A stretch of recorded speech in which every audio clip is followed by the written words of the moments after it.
الحمدللہ رب العالمین والعاقبۃ للمتقین والصلاۃ والسلام علی رسولہ الکریم اما بعد۔ آج کے اس درس میں پارہ نمبر 23 کا خلاصہ پیش کرنے کی کوشش کی جا رہی ہے۔ اس پارے میں 4 حصے ہیں۔ سورہ یاسین کا بقیہ حصہ ہے، سورہ صافات مکمل ہے، سورہ صاد مکمل ہے، سورہ زمر کا ابتدائی حصہ ہے۔ سورہ یاسین کے بقیہ حصے میں 3 باتیں ہیں۔ نمبر 1، حبیب نجار کا قصہ ہے، یعنی ایک بستی والوں نے اپنے 3 انبیاء کو جھٹلایا، یعنی ایک ایسی بستی جس کی طرف دعوت کے لیے 3 نبی کو بھیجا گیا، اور ان بستی والوں کی بدقسمتی کہہ لیجئے کہ انہوں نے تینوں انبیاء کرام کو جھٹلا دیا، یعنی سرے سے نکار دیا کہ تم نبی و بھی نہیں ہو۔ اچھا، نبی کو جھٹلانا معمولی بات نہیں ہے۔ نبی ایسے نہیں دعویٰ کرتے کہ ہم نبی ہیں، بہت مضبوط دلائل ان کے پاس ہوتے ہیں، معجزات ہوتے ہیں۔ معجزہ مطلب دماغ جس کو قبول نہ کرے، ایسی باتیں ہوتی ہیں۔ جیسے موسیٰ علیہ السلام کا واقعہ جانتے ہیں، ان کے پاس عصا لاٹھی، زمین پہ ڈالتے تو کیا بنتا؟ سانپ، پکڑتے تو لاٹھی بن جاتا۔ تو ایسے معجزات انبیاء کرام کے پاس ہوتے تھے، لیکن ان بستی والوں نے 3 انبیاء کرام کو جھٹلا دیا۔ ان کی قوم کا ایک شخص تھا جس کا نام حبیب نجار تھا، انہوں نے ان کو سمجھانے کی کوشش کی تو ان بدبختوں نے اس سمجھانے والے ہی کو قتل کر دیا، شہید کر دیا۔ ڈبل جرم ہو گیا، 3 نبی کو قتل کیا، یہ ایک جرم مسلم ہے۔ انہیں کے قوم میں سے ایک شخص، قوم میں کچھ اچھے کچھ نالائق رہتے ہیں، کہ یہ بندہ کچھ ٹھیک ٹھاک تھا، اس نے سمجھایا کہ ایسی بدماشی مت کرو، لیکن سمجھانا چاہ تو ان کی بدماشی کے انتہا کو سمجھانے والے کو بھی مار ڈالا۔ معمولی جرم ہے کہ آپ کو کوئی سمجھائے بھائی ایسا کام کیوں کرتے ہو، یہ غلط ہے، اور اس کو آپ مارنے لگ جاؤ، کتنی بڑی نالائکی ہے۔ تو انہوں نے ان کو کیا کر دیا؟ شہید کر دیا۔ جنت میں جا کر بھی یہ آدمی جس کو شہید کر دیا گیا وہ جنت میں چلا گیا۔ قرآن نے اسی کو بیان کیا ہے۔ جنت میں وہ جب چلا گیا تو اس نے تمنا کی، کاش میری قوم کو معلوم ہو جائے کہ مجھے کیسی کیسی نعمتیں ملی ہیں، یعنی مجھے تو شہید کر دیا گیا لیکن قوم کو نہیں معلوم کہ میرے ساتھ مرنے کے بعد کیا ہوا، کاش میری قوم کو بتلا دیا جائے، یہ اس کی تمنا تھی۔ اچھا، کہا جاتا ہے نا کہ دنیا میں کبھی کبھی بھلائی کرو برائی ہو جاتا ہے، یہ جملہ، لیکن حقیقت میں برائی نہیں بلکہ وہ بھلائی جسے آپ برائی سمجھتے ہیں نا، وہ بہت بڑی بھلائی بنتی ہے۔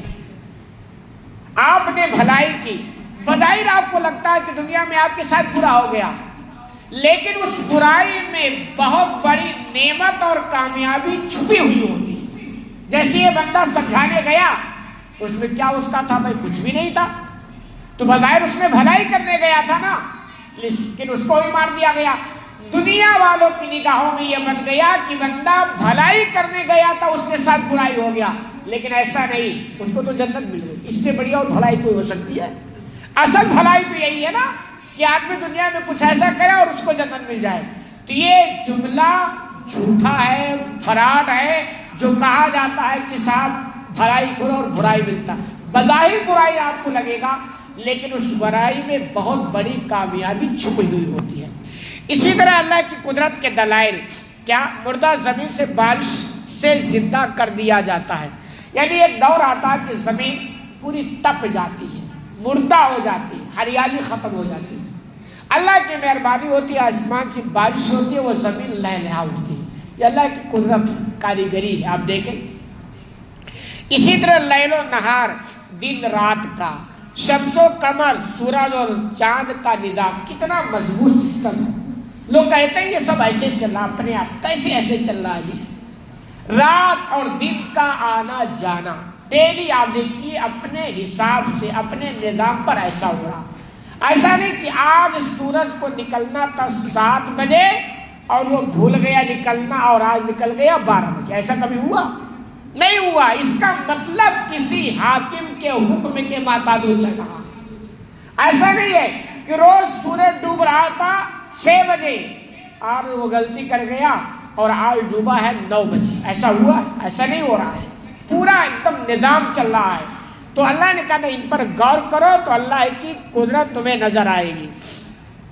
اسی طرح کشتیاں اور جہاز جو سمندر میں چلتے ہیں، یہ بھی عجیب اور انیک تھی. اس زمانے کے تو خاص طور پر تھی کشتیاں جو پانی پر چلتی ہے، جہاز. اور آج اس زمانے کا انوکھا تو یہ ہے کہ جہاز پہ آدمی اڑنے لگا ہے. اس دور میں تو یہ تصور نہیں تھا نا کہ آدمی اڑے گا جہاز میں بیٹھ کر. وہ تو اتنا ہی تھا کہ پانی پر تیرتا ہے. لیکن دنیا اتنی ایڈوانس ہو گئی کہ اب تو اڑنے لگا انسان. تو یہ سب اللہ کی قدرت کے نشانی ہے، علامتیں ہیں. اس لیے کہا جاتا انسان دنیاوی پیمانے پر تو بہت ترقی کر گیا. اتنا ترقی کر گیا کہ جانوروں کی طرح دوڑنا تو اس کو آ گیا، مچھلیوں کی طرح پانی میں تیرنا تو اس کو آ گیا، پرندوں کی طرح ہوا میں اڑنا تو اس کو آ گیا. مگر اس انسان کو انسانیت آج تک نہیں آیا.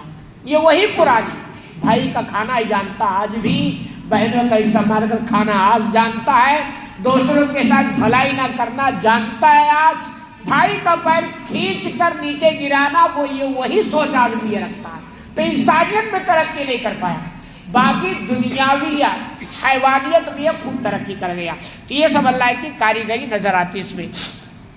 اسی طرح قیامت، محشر کے ہولناکیاں، سور پھونکے جانے کا تذکرہ، یعنی اس بارے کے اندر بیان کیا کہ جب سور میں پھونک ماری جائے گی تو اس دنیا کا عالم کیا ہوگا. آسمان کا ٹوٹنا پھوٹنا، زمین کا ریزہ ریزہ توڑ پھوڑ، پہاڑوں کا اڑنا، یہ بڑے عجیب منظر ہے. اسی طرح اس دن مجرموں کے منہوں پر مہر لگا دی جائے گی، ان کے اعضاء مہر لگا دیا جائے گا اور ان کے اعضاء ان کے خلاف گواہی دے گی. یہ بڑا خطرناک دن ہوگا.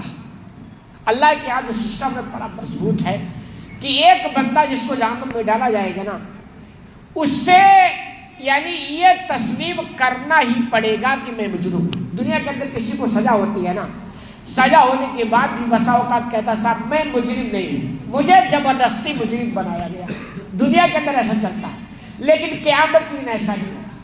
یعنی ہر اعتبار سے وہ تسلیم کرے گا کہ میں مجرم ہوں. اب ظاہر سی بات، ایک آدمی کا ہاتھ پیر اس کے خلاف کھڑے ہو جائیں گے تو وہ کیسے کہے گا صاحب میں مجرم نہیں ہوں. تو وہاں یہی ہوگا، زبان پر تالے لگیں گے، ہاتھ پیر حقیقت کے مطابق گواہی دیں گے اور بولیں گے، پھر وہ آدمی مان جائے گا صاحب میں مجرم ہوں. اب اس سے بڑا ثبوت کیا ہوگا کہ ہمارے ہاتھ اور ہمارے پیر ہمارے ہی خلاف ہو جائے. اسی کو اللہ نے تذکرہ کیا. اسی طرح سورہ صافات میں 2 باتیں ہیں، جہنمیوں کا بام لان تان اور جنتیوں کا خوشگوار مکالمہ. جنتی لوگ جنت میں ہوں گے، جہنمی لوگ جہنم میں ہوں گے. اللہ کرے کہ ہم سب لوگ جنت میں چلے جائیں، لیکن ایسے نہیں چلے جائیں گے صرف آمین کہنے سے، بہت قربانیاں دینی پڑے گی.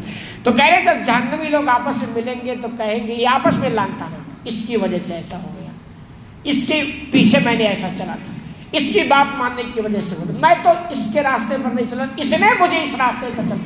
جیسے دنیا کے اندر ہوتا نا بسا اوقات کہیں تباہی مستی اور 4 لوگ کہتے یار میں تو نہیں تیار ہو رہا تھا، اس کی وجہ سے ہو گیا تھا. تو یہ گندے دلوں کی پہچان ہے. کیا تم عقل کے اندھے تھے؟ اللہ نے تمہیں عقل نہیں دیا تھا، اس دیندار کے لیے دیا. تو یہ آپس میں وہاں بھی لڑیں گی. اور ایک طرف جنت ہوگی، جنتیوں کا خوشگوار ماحول، موسم، واجب ان کے باتیں، مکالمے، نعمتوں، عجیب ان کی زندگی ہوگی. اللہ کرے کہ ہم سب لوگ جنت میں چلے جائیں. انبیاء کرام علیہ السلام کے قصے، حضرت نوح علیہ السلام، حضرت ابراہیم علیہ السلام کی دعوت توحید اللہ نے اس میں بیان کیا کہ دیکھو توحید کی دعوت کے لیے کتنی بڑی محنت کی. نوح علیہ السلام نے 950 سال تک دعوت کا کام کیا. یہ بیان کر کے نبی کو تسلی دی گئی ہے کہ دعوت کا کام دینا آسان کام نہیں ہے، قربانی مانگتی ہے زندگی. اسی طرح انہیں بیٹے کو ذبح کرنے کا حکم، کس کو؟ ابراہیم علیہ السلام. کتنی عجیب مثال دنیا کے اندر ملتی ہے کہ اللہ کا حکم ہوا کہ بیٹے کو ذبح کرو، ابراہیم علیہ السلام تیار ہو گئے. یہی تو اصل ایمان ہے. مومن تو وہی ہے نا کہ جو ہر شے سے زیادہ محبت اللہ کی رکھتا ہوں.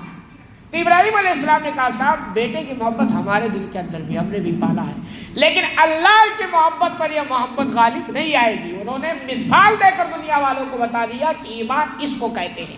اسی طرح حضرت موسیٰ علیہ السلام، حضرت ہارون علیہ السلام کا قصہ، حضرت الیاس علیہ السلام کا قصہ، جنہیں شام میں ایک بستی کی ایک قوم کی طرف نبی بنا کر بھیجا گیا تھا۔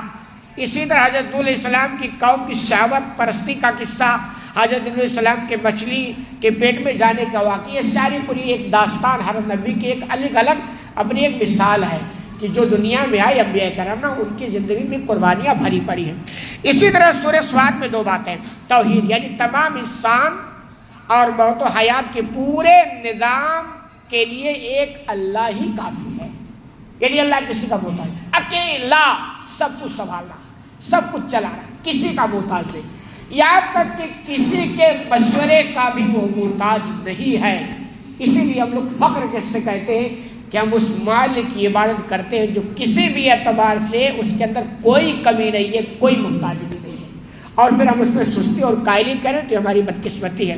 رسالت نبی کریم صلی اللہ علیہ وسلم کو تسلی، قریش کی مذمت، تسلی کے طور پر حضرت داؤد علیہ السلام کے شکر کا قصہ اور حضرت ایوب علیہ السلام کے صبر کا قصہ بیان کیے گئے ہیں کہ دیکھیں زندگی میں 2 چیزیں، صبر و شکر۔ ایوب علیہ السلام بیماریوں سے آزمائے گئے، زبردست انہوں نے صبر کیا، پھر اللہ نے ان کے حالات بھی بنا دیے۔ سورہ زمر کی ابتدائی حصے میں 2 باتیں، قرآن کی عظمت کا بیان ہے، اسی طرح توحید نے اللہ تعالیٰ انسان کو ان کے ماں کے پیٹ میں 3 تاریکیوں میں پیدا فرماتے ہیں۔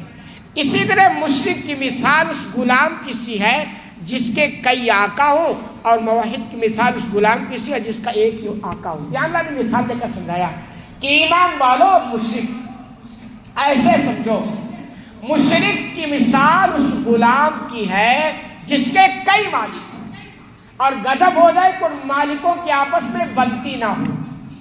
ایک غلام کئی مالک، ایک مالک کہے غلام تم پنکھا چالو کرو، دوسرا مالک کے حساب نہیں چالو کرتا، تیسرا کہے جاؤ تم پانی لے کے آئے، چوتھا کچھ کہے، یعنی پھر وہ غلام کیا کرے گا؟ ڈپریشن کا شکار ہوگا نا۔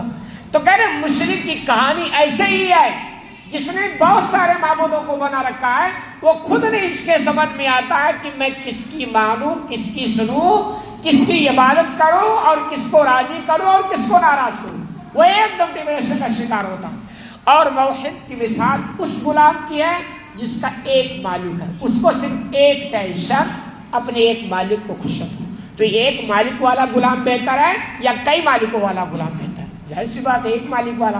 تو ہم وہ غلام ہیں جو صرف ہمارا ایک مالک ہے۔